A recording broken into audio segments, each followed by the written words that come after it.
All right, getting troubles here. Excuse me. There we go. Hey, everyone. Welcome to Camp Patton Family Compounds and Rebel Canners and Chef Tech. It's time for the Monday Night Fireside Chat. And tonight's topic is winter canning. There we go. I got the one step that I need to do in between. It's been a while. StreamYard is a mess right now. I'm looking at on StreamYard, I see the left side, I see a landscape or whatever up and down, and on the right side I see horizontal, and Tammy's sharing too. I'm like, oh my God, what is going on? What a mess. So down underneath the picture for you, Mark, there should be a little thing say show vertical or hide vertical. And if you click on that, that'll get rid of the one.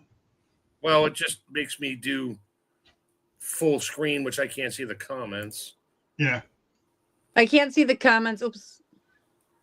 You know what? I don't care. Yeah. Anyways, I can see the comments, so I'm going to go over and say hi to everybody for you and let you know who's watching on who's thing. And I got ads popping up on mine again. I had ads at the very beginning popping up over here on mine. Now I got ads popping up again. Ooh, AI ads. Who needs AI? I want real life. Yeah. All right, so first one in was Shady Hill Homestead on Tammy's side. And the Mark said hi on both sides. Then Suzanne Gallet came in on Tammy's side. Angels Homestead on my side. Belt Loop was over there on your side, Tammy. Okay. There's Junkie Whiz on your side, Tammy. Had to figure out what they were trying to say there. And Teresa Jukowitz. I don't know. Oh, Teresa, because it's T. It looks like there's or maybe it's Teresa. THERESA JUK. That's a different way of spelling Teresa from what I've seen it. Anyways, welcome. Sorry if I mispronounced your name. Goodness Beauty 3 on Tammy's side. Uncle Richard's over there on Tammy's side. And Toot by V came in on my side. Oh, and Shady Hill came in on my side as well. So there, some of them are double dipping, folks. And no, I'm not streaming, so let's not go there. Yeah. Yeah, I noticed there's no icon up there in the top corner for you. Yeah, thanks.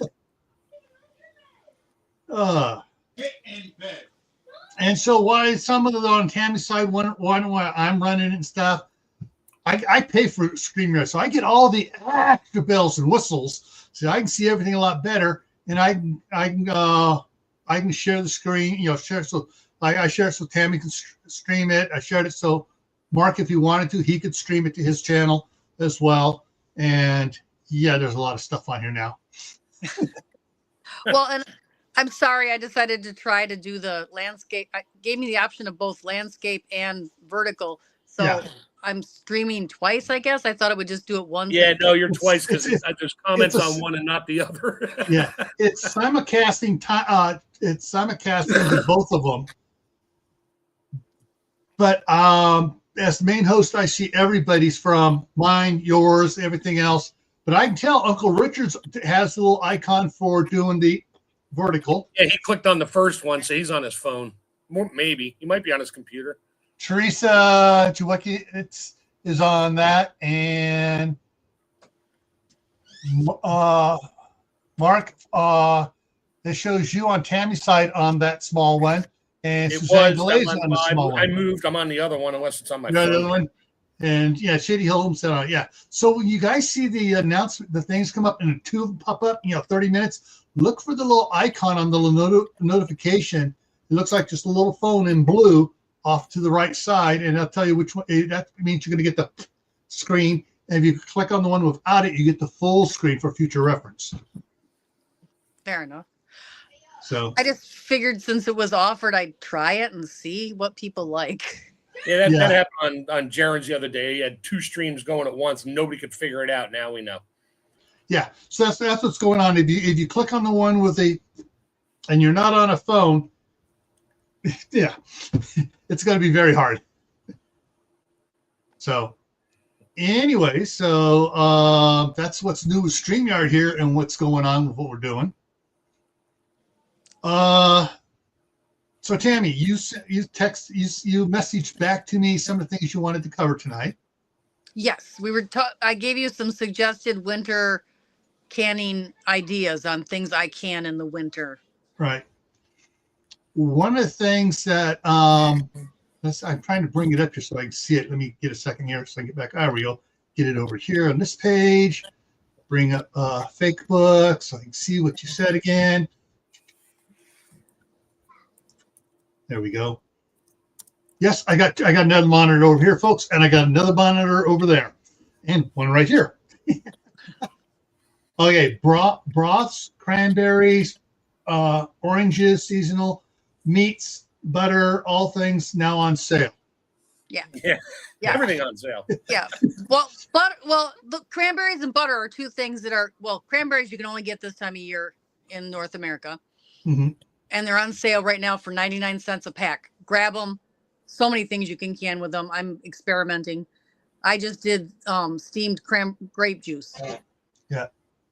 And then butter goes on sale. The lowest prices are Thanksgiving to Christmas, and then it doesn't go on sale again until Easter.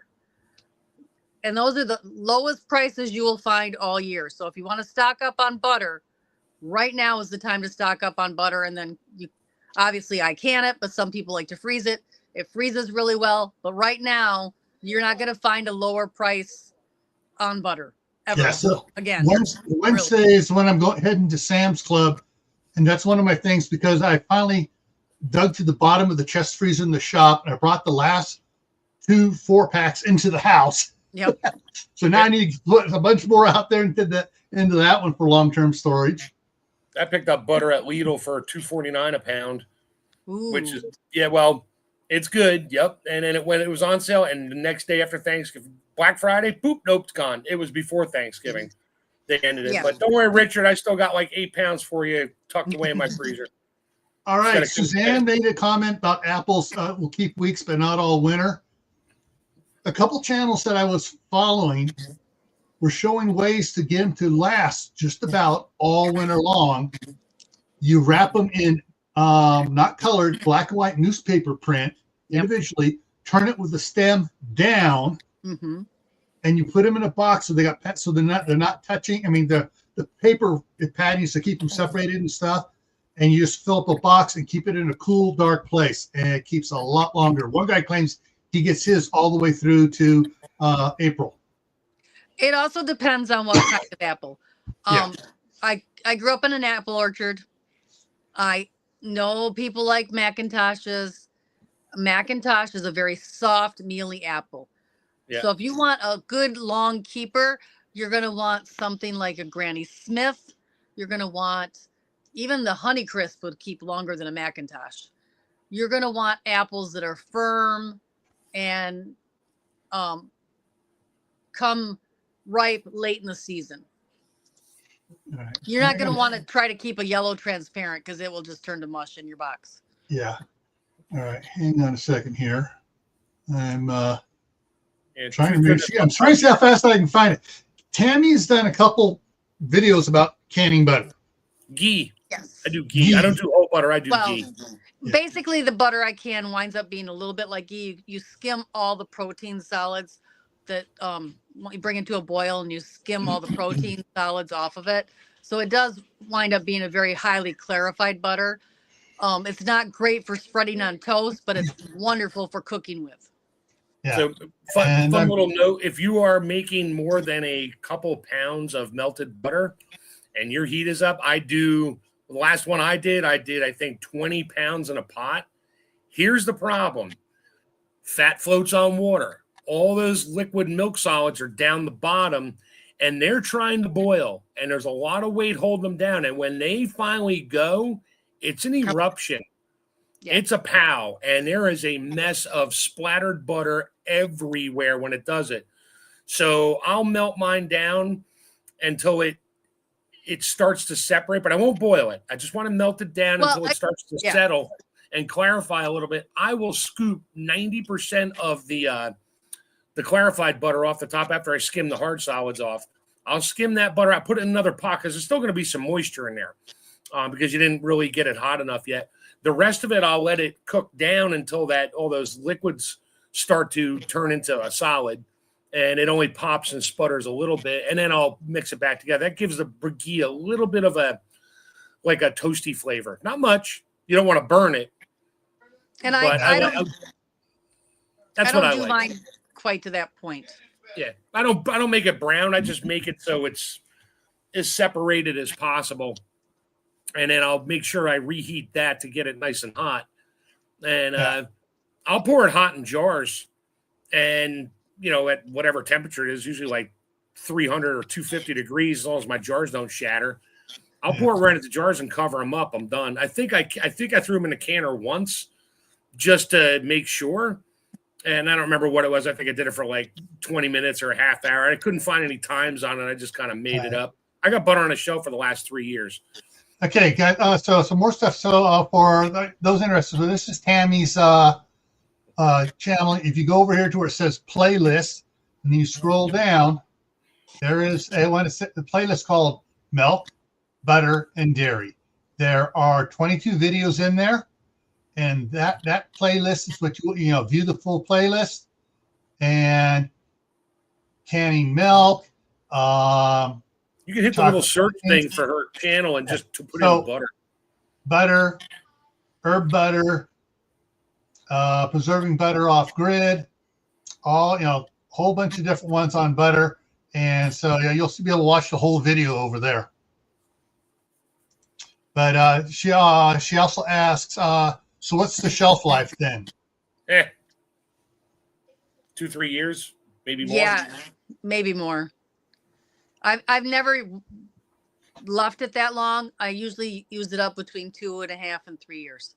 So I can't say beyond 3 years because I try to keep a 2-year supply and rotate really well. So I'll use that and I'll can new. Yeah. One other thing that jumped into mind for tonight's topic, winter canning. If you have an outdoor area you've been canning during the summer and early fall, don't can out there during the winter time. No, your jars will go crackly, crackly, crunch. Yeah.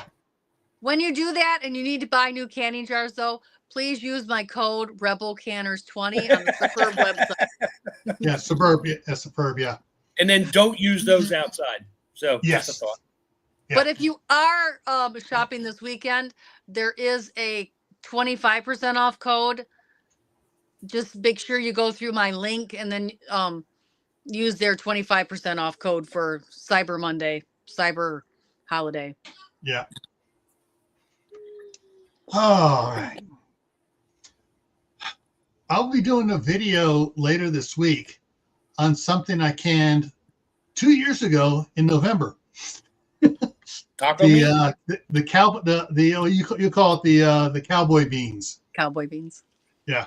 So it's been. I just checked one of the jars. Oh, this was wow. I just been 2 years in November. Okay, so I may pop that one open just to do a test of it.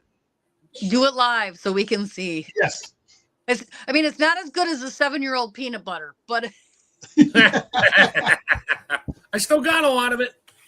Oh, I saw your picture there on Facebook that you posted on your potatoes.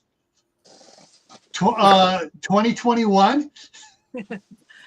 No, okay. The video I just did with the canning jars, those are not my jars. None of that is not my canning in that.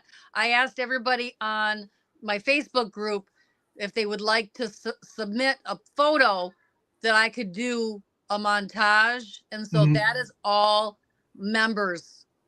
This is just a single forgot to ask me. of a jar of canned potatoes, and it said 2021. Yeah, but that was not my picture. Oh, that wasn't your picture. Okay. My tomatoes are from beyond 2021, more like 2016. Yeah. The potatoes. I know you've talked a lot about you're never canning potatoes again because I am still eating the potatoes I canned in 2016. Yeah. Like they're about 10 years old and I'm still eating them. I have a lifetime supply of canned potatoes. I almost am tempted to dump them out and get my jars back, but I have this thing about wasting edible and nutritional and good food. So I haven't done it yet. All right, I can answer this one because I didn't pressure can. The first time I pressure canned was back in 2023, and starting in November, September and November, and actually I think it was November, December I was canning, and I did a live stream of it, and that's the picture of it from that, because there's the beans I did, and in the pot I have mixed the beans and the ground beef for making the cowboy beans. And so this is the picture of my first time canning, right there. And so basically I did it live with Tammy watching me and making comments and stuff.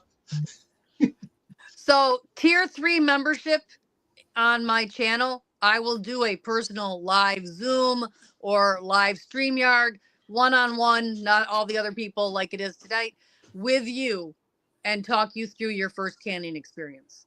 So that is an option. But buy a Ball Blue Book. That's the first thing you should do if you want to learn how to can. Go to the library and check one out, or buy a Ball Blue Book. And join my Facebook group. I don't know if you have the link. It's the one with the black banner. It says welcome to the dark side. Join my Facebook group. Message me. I'll talk you through it. We'll work it out. Hang on so I can bring this up here The again. very first thing you should try to can if you've never done it is water.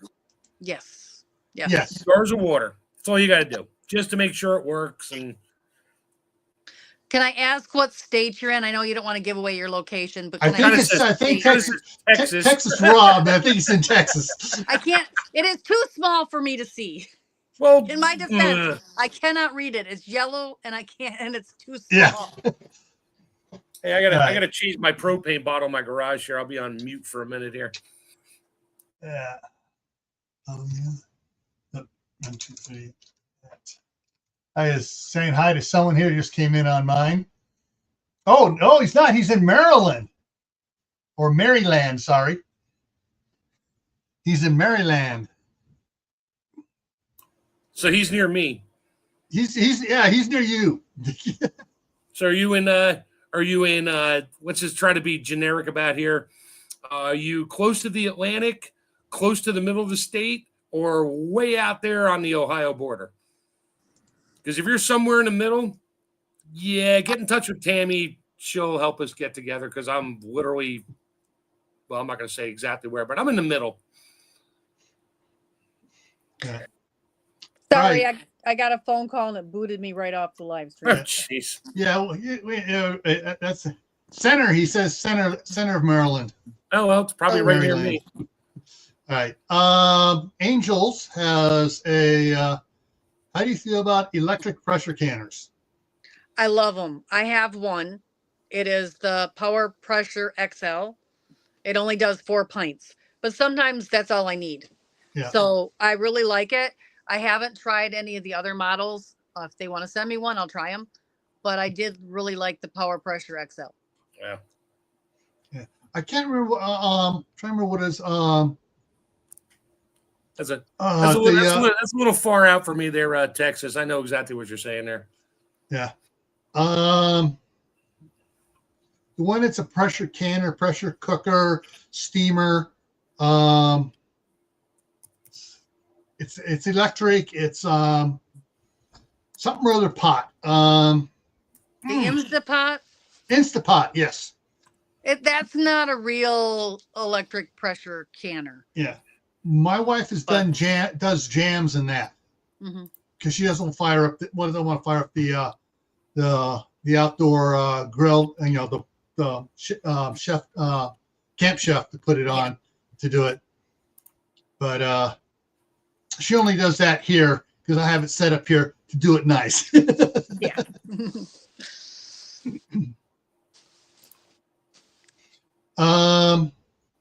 let me see if I got it. I was going to bring up the actual link Yeah, I got it. for it. Okay, you're going to put it in No, there. it's too big. The Facebook link is massive. I don't think the whole thing is going to go. Hang on here. And survey says no. You're going to have to paste all that garbage together. Yeah. I don't know why they don't give us like new names or something once we get so big that they can just go to I'll just go Hang to on a minute, because I've gotten other ones. I've gotten it just was a lot shorter because I put it in here before. Look, wait. Yes, I found it. It's really short.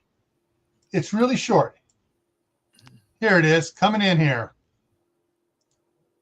So you want to go ahead and put he's on my side. Yeah, he's on mine. So that should show. Does that show up on mine? Yeah, it showed up on mine. So Texas Rob, you can see the one in there. That nice little short one that'll take you to her Rebel Canners group. Oh, there you go. Yeah. I there's a way I figured out how to do it where I instead of having instead of having 3 tablets from Moses, I have a little postcard. To join it, you have to answer a bunch of questions, and then you have to wait for a moderator to let you in. Yeah. I'll go in after this and let everybody in that's signed up after this. All right. So if for some reason you don't make it through, sign up again. Some mods are really good about making sure everybody answers the questions. I'm not so good about that when I do it myself. And if push comes to shove, go to one of Tammy's videos, one of her newer ones, and just post a comment. She'll see who you are, and y'all can figure it out from there. Yeah.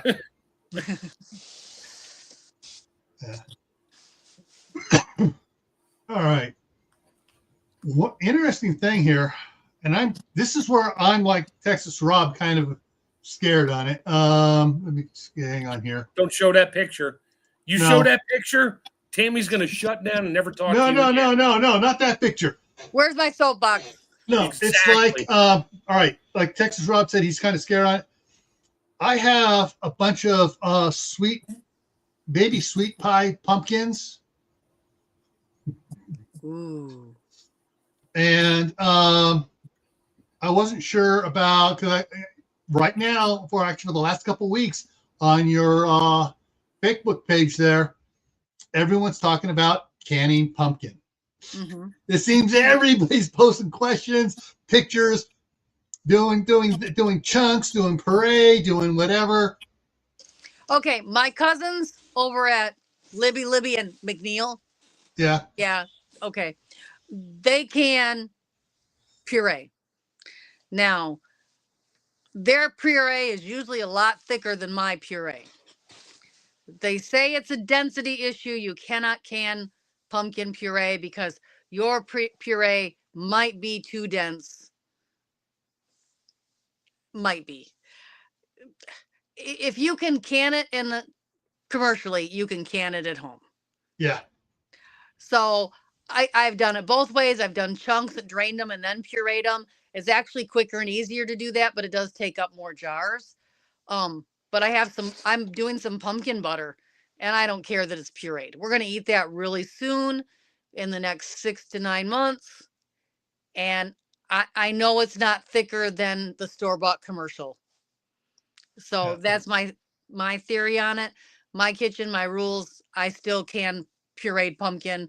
We were canning pureed pumpkin right up into the mid 80s, almost 1990, before they decided that they didn't think we should can it anymore. Pureed. Everybody survived. Yeah, I haven't heard of any of the Amish having mass deaths from water bath canning. Well, the CDC does not have one single incidence of problem recorded from canned pumpkin. All right, folks. That's 0. Zero. Zip. Zero. So zilch. Nada. All right. Tukwa V says, I'll just put it up here. So I can do patches of, let's go at home. Yes. I don't know the time for that. but yes, you can. Yeah. Little known fact, they released escargot snails in Michigan, and I can actually forage for escargot in southern Michigan. Yeah, but they And have I no know- flavor because I they're know in which fresh one way water, to like do a that. freshwater clam. No, it's a snail. Right, but it has no flavor because they're not in salt water. They're in fresh water, like a freshwater clam. Escargot is a freshwater species. I It know. is not. It is You have not to- a saltwater. I know. You have to add lots of flavors to it to make it taste like anything other than a snot. Sorry. Well, why do you think they cook escargot in garlic butter? Exactly. Duh. And Otherwise, Howie's it tastes here. like you're eating your shoe. Howie's here. Food for permaculture. By the way, escargot is one of my favorite foods, but that is because in 1985 I went to France and ate it in France and decided that I absolutely loved it. It tasted better in France, but I do love Of it. course it did. They use lots of butter over there. They had better butter and they had a lot better garlic. And the All right. ambiance in France when you're eating escargot is a little bit better than when you're eating it at Tammy's table in Michigan. There's no Eiffel Tower in the background except on the wall. All right. I got to make a comment here on this. Did you hear about the American snail that painted a big S on his automobile? Yes, he did that so everybody could see that S car. Cargo. Yeah, that's a dad joke from the 70s. Thanks. I walked into it because I was like, what? Yeah. I remember that one from back. Okay. All right. When I was in Cub Scouts, and we used to get the Cub Scout magazine, Mm-hmm. and in the back page of it, they'd have Boys all Life. the Boys Light, and all the Yeah. I know. all the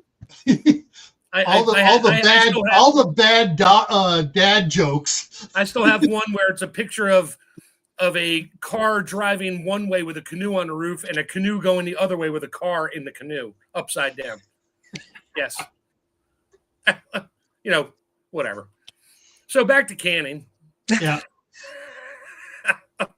So my Mrs. Chef Tech decided we need chicken stock. So then we do because we're out. So she ran up to our local butcher up here. She called him on the phone first, and she picked up 20 pounds of chicken necks. So over the weekend, I'll be throwing chicken necks in the pressure cooker canner and cooking them down for a few hours and then straining them out and making some really highly gelatinous chicken broth. So, Yeah. So I'm back to the snails. Jeez. Sorry. Is that meat time or is that fish time? What do you do clams at? Because it's Fish fish. time. It's seafood. I don't care if it came out of fresh water or salt All right. water. So It's fish. to answer your question, because my mind is still whirling. I'm like, I don't know the answer to that. And I had to think about it. It would be use the fish time, the seafood time for escargot. Okay, now we can talk about your chicken feet. Sorry. Chicken feet. I'm not getting feet. Gah. I've eaten fried chicken feet, but that's another story. Oh. No, chicken necks. Ah. We couldn't get backs, although I can get backs for $1.20 a pound from U.S. Foods. Just chicken backs. And those I would take. I throw them in the oven. I roast them until they're nice and brown because that gives your chicken broth a really nice flavor. And then I'll throw it in a pressure canner, like probably 20, 30 pounds at a time. And I'll probably wind up with like anywhere from 18 to 40 quarts of chicken broth. And that goes on the shelf, and that'll be gone in a year. All right, Gil, you're playing with my eyeballs here. Sorry, I was trying to get something a little more easy to read than the yellow. The yellow, this green and black is good. I can read the green and black in the tiny print. Yeah. Okay. Oh, you just changed colors? I thought my eyes just did something. Okay. I did too, but then I realized I saw the white to black, and then I'm like, okay. So Utah Mike just said, do you save the chicken neck bones as meat as pet food? So no, what I do, or I used to do, my shepherd can't have it anymore, is after I made my stock with the chicken necks and backs and bones and whatever I had, threw it in a big pot, pressure cooked it, got all my good broth out of there. I would literally throw water back in the pot again and do it again. It's in French, they call it a remoulage. It's a second running of the bones. The flavor's not there. However, for my dogs, when you cook chicken bones in a pressure cooker twice, when they come out, you could put the leg bone between your fingers and just mush it flat. There's nothing left of it. And I would take that, puree it up, and just bang it up real good, pack it in jars. I used to can that for my dogs. They loved it because it's all calcium. There's still nutrients left in there that you didn't really kill. The vitamins are kind of gone because they're all water soluble and they die with heat, but lots of calcium and all that. So I would do that. That was great. All right. Yep. I gotta say something though. They didn't die with the heat. They just went out with the broth into the broth. Well, true. Yeah. Yeah. Because like the other day, somebody said that like canning destroys the nutrients. And I had to clarify. Canning does not destroy the nutrients. Canning breaks the nutrients down into their building blocks. And our body is this miraculous thing. It's a nuclear generator. And it can put those atoms back together and make it whatever it needs. So, Texas Rob brought up the B word. All yours, Tammy. I'm going to go on mute here. Where's that soapbox? I can answer it really quick. Follow the time exactly as stated in published literature. Yes. So no shortcuts. So the number one thing that you can do to avoid it is to have a very clean kitchen. So botulism is a soil-borne organism. So wipe down your cabinets, your work surface, your cutting boards, everything before you start. Sanitize. Yes. With the bleach, I use a mild bleach detergent, like 1 cap of bleach in a gallon of water. And I use that to wipe down all of my surfaces before I start any projects. And then just make sure that whatever you're canning is very, very clean. And then, as Gil said, use the right time for your ingredients and the right method. So if it's something that is low in acid, you're going to want to pressure can it. If it's something high acid, you can water bath it. And the things that you really most need to be concerned about is canning fermented fish. The number one cause of botulism in the United States since the CDC has started recording all cases. The number one cause of botulism is canning fish that's already been fermented. So if you want to can your lutefisk, you are probably, gonna die. Risking rolling something. The dice. Yes. If you have fermented your whale blubber and now you want to can it, you are putting yourself at a higher risk than if you didn't. And if you do decide to water bath low acid food, the one thing besides the 3 hours is when you have to cook it when you open the jar. So you have to cook it for at least 5 minutes longer if you're at a higher altitude after you open the jar. Yeah. There are 3 forms of botulism, and they are used interchangeably, but they are not the same. First, there is the organism. The organism is really basically harmless in and of itself. It produces a spore under pressure. So if you put it into a high pressure environment and no oxygen, it will produce a spore. The spore is what produces the toxin. The toxin is the thing that will poison you. So the toxin can be neutralized by boiling for longer than 5 minutes. So you read the little jars of your prepackaged food at the grocery store. It always says cook before eating or cook before serving. For the same reason, you have to do it at home. It is to help prevent food-borne illnesses that are still in the jar after canning. And how he's going here to the bones and stuff, roasted part of the roasted in the and then he followed up with gravy for the roast. Ooh, yummy. I love parsnips. Parsnips are my favorite vegetable, and he said he has that in the oven in his roast. Oh, yummy. And 2 is agreeing with you, Mark, about pressure cooks chicken bones and scraps until they're soft. Mhm. And we got here whale blubber, yum. Hey, I'm very popular in Alaska. Come on, we Yeah. all know we all know how he People has in Alaska whale can't blubber in his. We all know how he has fermented whale blubber in his cave on the island. You know, tell Mike he just purchases it commercially processed. Howie just waves at the whales when they go by his island. I live in the Great Lakes and I have no access to any of that. Nor am I Native American, so I have no access to any of that. All right. If I go to Alaska, I'm going to find a friend who is Native American and has access to whale blubber, fermented or not. Yeah. I just had a thought here. The Great Lakes, according to certain people from Britain, the Great Lakes, according to certain people from Britain, those aren't lakes, those are inland seas. Yes. Question: has anybody heard of some sort of whale species that can live in fresh water? Because I know in California, up the Delta, the whales have gone all the way up to Sacramento. That's 110 miles from the ocean, up fresh water. But it's not entirely fresh. It's actually bracken because it has tides. It's only bracken up until the Antioch Bridge, okay, which is still really close to. Okay. Yeah, but once they're past the Antioch Bridge, that's fresh water all the way up to Sacramento. There's at least a good 70 miles. Yeah, a definition of an inland sea is it has to have salt water.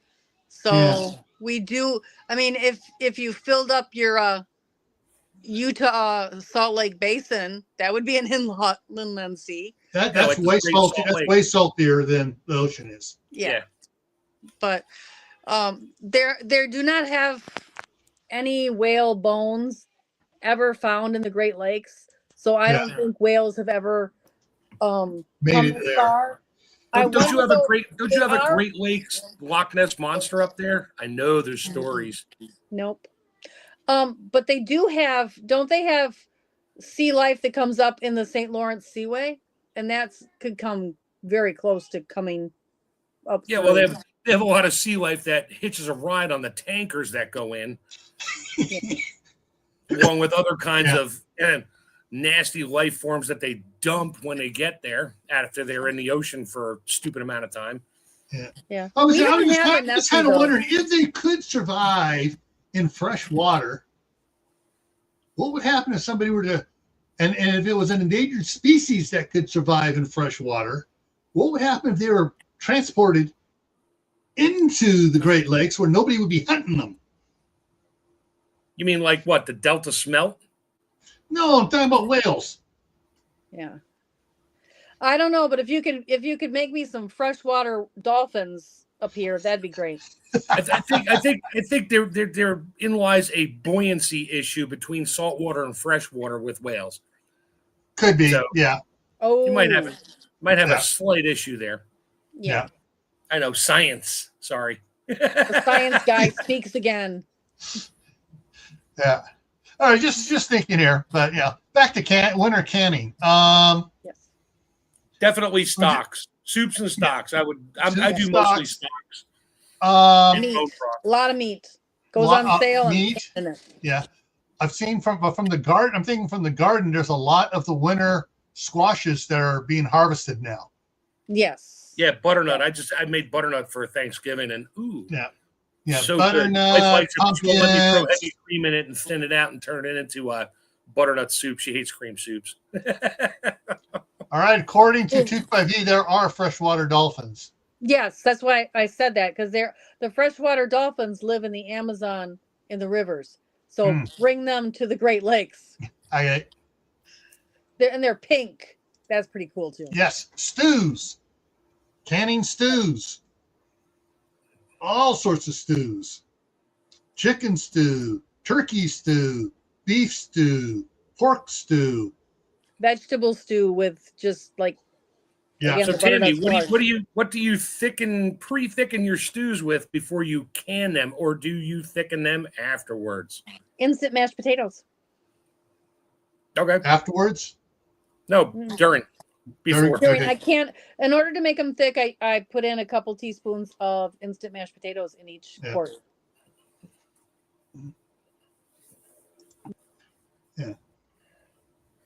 Yeah, I did winter squash around here. I've had winter squash sitting on my kitchen table for 5 months. And in like April, I'm like, yeah, I think I'll make the squash now.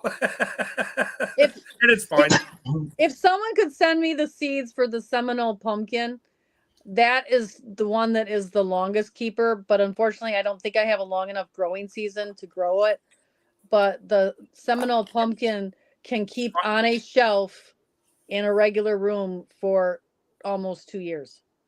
Well, find me a grower out here in the Pennsylvania area, and I'll. I think you have to be below the Mason-Dixon line. Okay. Well, I You gotta can, have I, enough- I can throw a rock at the Mason-Dixon line right now. So, All right, well, maybe you could then. like literally. But you have to have a certain. I think it's an extraordinary long growing season to grow Well, you them. better learn how to start growing indoors in a greenhouse and move them outside, and then time it just right. Yeah, moving pumpkin vines outside. That sounds like a real fun time. Just make sure you put out a nice portable trellis fence thing. No. All right. Wheels. What you take care of that is you get yourself a nice IBC tote and cut it in half down low. You plant it in there. You run your trellis up the sides of it, and you grow that indoors. And you roll that outside using a pallet jack. Once you have it outside, you lay the trellis work down and let it grow out of ground. After she gets it through the door of her cabin before it collapses the floor. I have a fiberglass growing vessel that I got from a pickle factory that is lightweight, that I can move it myself, but it is bigger than an IBC tote. Ooh. That is going to be my next experiment on. I'm not sure if I want to do hydroponics in it. I think I can do hydroponics in it. You could probably put it outside and build like a little small greenhouse thing over it to start early, keep it warm, and then let it grow a little later before it freezes up. Well, it's outside collecting water right now. It is my rainwater collection device. I won't drink it out of a fiberglass. So in the summertime, it's a malaria pit with mosquitoes. Gotcha. I haven't had it that long. I just got it. It was free by the side of the road. My favorite price. What she's gonna do is she's gonna go to the county vector control and get some of the little mosquito fish and put in there. So the mosquito fish will be going around. If it's hydroponics, I'll have the fish in there. Yeah. It's big enough I could grow tilapia in there. Okay. I think it's probably 150 to 200 gallons. Yeah. Like when I sit in it, you can't see me. Oh, okay. Yeah. Me. All right. So you tell Mike, he thickens any tomato product with tomato powder that he makes. Yes. Yes. Mm-hmm. That one should work good too, also for thickening stews as well too. Yes. If you like really tomatoey flavored stew, yes. Well, not as that. I'm going outside. I'm stepping out and expanding out of here. Yeah. Powdered carrots, powdered onions, other stuff you can use to help thicken up, and use your other herbs and stuff, to help thicken up your you will seriously affect the flavor profile. So you better practice and experiment a lot before you just make 10 gallons. And write what you do down, so when you hit it right, it's like, I got the recipe. Yeah. I'd stick to the potato flakes. Yeah, potato flakes and clear gel. I use clear gel. Clear gel, yeah. Because that holds up. I don't like the texture of clear gel. That's because it's like cornstarch. It's like a clear, shiny, jello-y thing. It's like wallpaper paste. Yeah. If you use that much, sure. Just saying, it is kind of like wallpaper based. I don't know. I just make any stews. Like if I canned. Yeah, that's why I got kicked off the regular canning site, because I did what did I do? Not lentil soup. Beef barley soup. Oh, how dare you put and barley? I canned it. That Oh is a yeah, brain. I created a poop storm, and that's how I wound up on Rebel Canners, because I literally still have probably 6 quarts of my soup down there, and my beef barley soup from 2016. Yes. And hasn't popped. And I'll probably open it and smell it, heat it up, taste it, and be like, what? The comment. Not wrong. Yeah. Yeah. Now, spackle And is that's from someone on your side there, Tammy. Clear gel is not like wrong. wallpaper paste because it's kind of translucent and just Gummy. sticky. Yeah. Gummy, yeah. Yeah. So What's interesting, I'm talking about all the grow zones popping up here in the side chat. All right. Our snow falls so far, and we're into December now. And we had snow as early as September 9th in the past. Not 9th, September 23rd, 2 days into fall. We've had snow here. Our total snowfall, you're going to get some salt out and sprinkle it out there, and that's how much we've had so far. I had 10 inches in 7 hours the other day. We're supposed to get like 3 to 4 tomorrow. Yeah. Our growing It's snowing season right now. is weird. The carrots, with the freeze we got the last 2 days, the carrots finally went from nice tall bushing to wilting. Yeah, they'll pop Finally. back up again. The garlic I planted, man, it's shooting up, and it's like, I'm gonna have to get some straw to put here in a minute. But the fava beans that are growing out in the orchard out here finally succumb to the sun going low enough that the house is blocking. They used to be in the morning, you look, and as soon as I hit them, they were, we're growing again. But now the sun's not getting to them because the sun's gone down so far that they're in the shade, so they're not warming back up. So they're finally succumbing. So you planted? When did you plant your garlic? Like a month ago? Yeah, about a month ago or so. And you're supposed to plant them after the first hard frost or It first was. soft frost. Oh, well. It was just it's fine. We finally got down in some frost. It's like, okay, time to go out and plant it. Went out and I dug down 3 inches, planted it down in, so the top was 3 inches down. Half of them have pushed their way up. The whole clove is pushing up and then sprouting. Oh, it's frost heaved before it sprouted. Yeah. See, here I've always traditionally been for B or 5A, and now they're saying I'm 4A. But I know that there will be years that we will get a hard frost. I don't plant anything that isn't hardy to zone 3. Yeah. Period.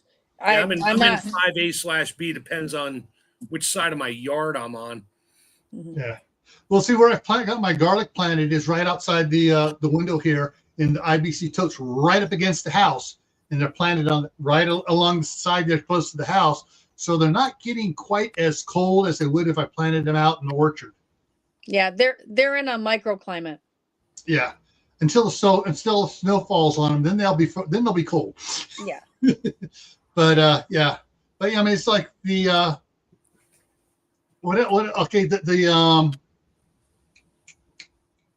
rainbow chard is finally wilting on the south side of the house, finally wilting from the frost.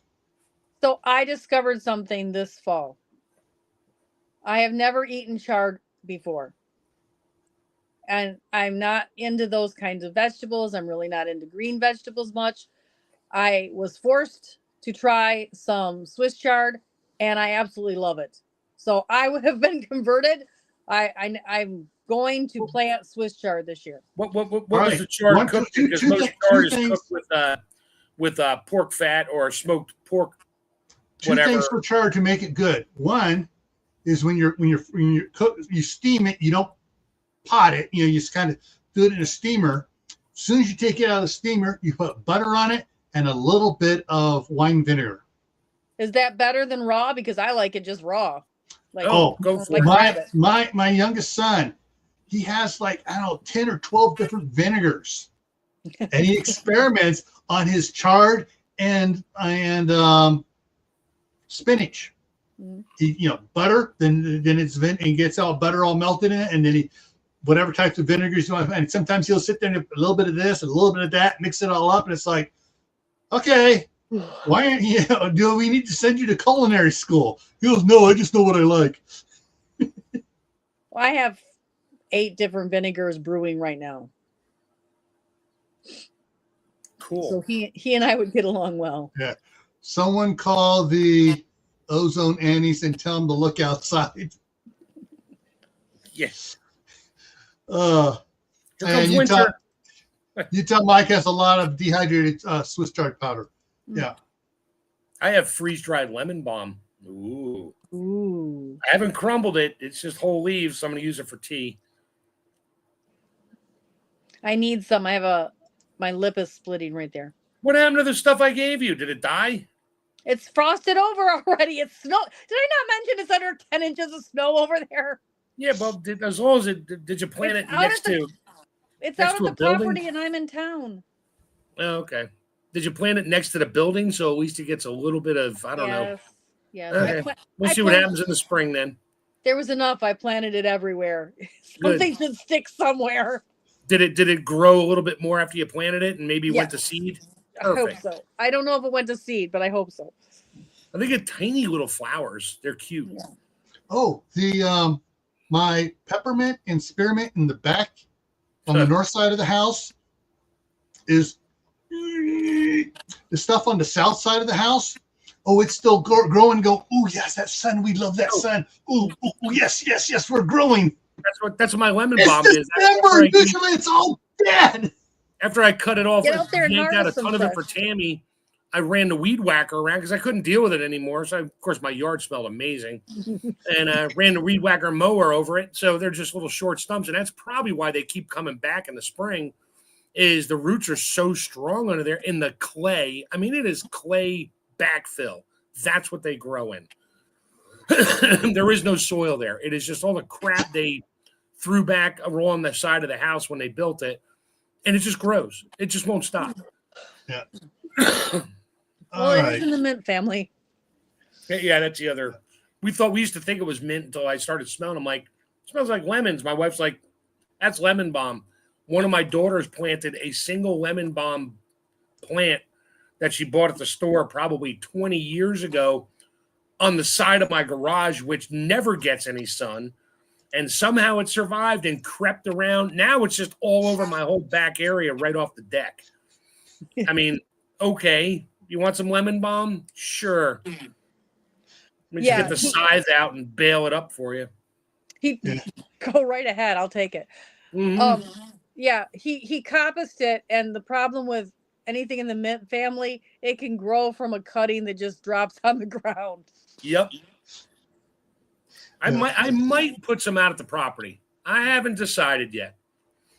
It's really good for you. Well, it's not that. I have 14 acres that it will just take over. Put it down by the swamp. I might put it along the other neighbor's property line where my tractor's currently in a container because that's a little too far from where I'm at the house, but it is in the middle of the sun. So I don't know how it'll do there. It needs a little bit of shade. Don't get me started on neighbors and property lines. So, but you did. So I have a newer neighbor that it bought the house, the only house that abuts my property.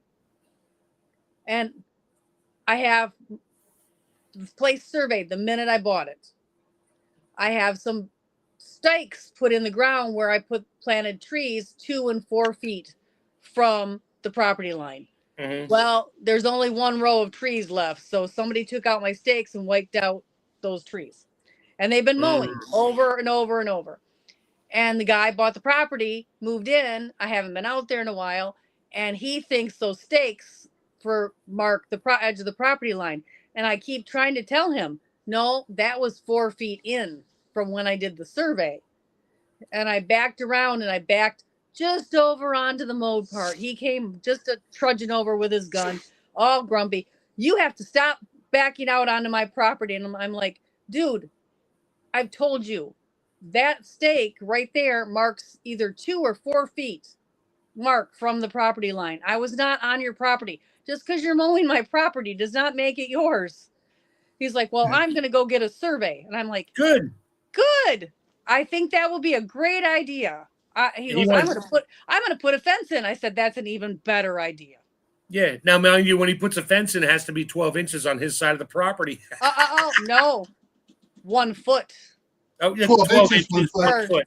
No, not 1 Yeah. foot. 2. No, 2 there's feet. 2 feet. It has to be Right. 2 feet over on his side. So basically, when he puts the fence in, I get 2 feet of property because he can't come over and mow 2 feet anyway. Because Not without walking on your property. exactly. Wait, And- you And have he's been such a dick that guess what? I'm not going to give him permission to mow. The other guy had permission to mow because he could not take his rider around the pear tree without coming onto my property. So I'm like, yeah, go ahead. But now they're mowing 4 feet of my property instead of just around the pear tree.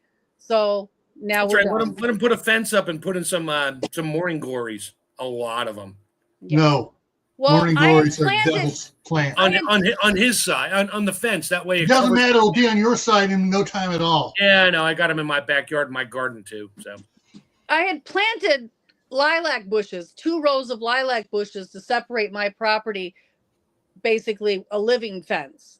And that's what they mowed over, is my row of lilacs. Yeah. So as soon as Yeah. he puts the fence up, I'm putting a row of lilacs back in. Now here's the thing: is like I know just everywhere out west, fences go on the property line.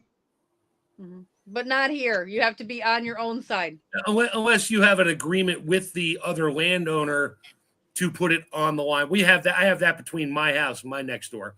Yeah. In Maryland here, it is on the property line.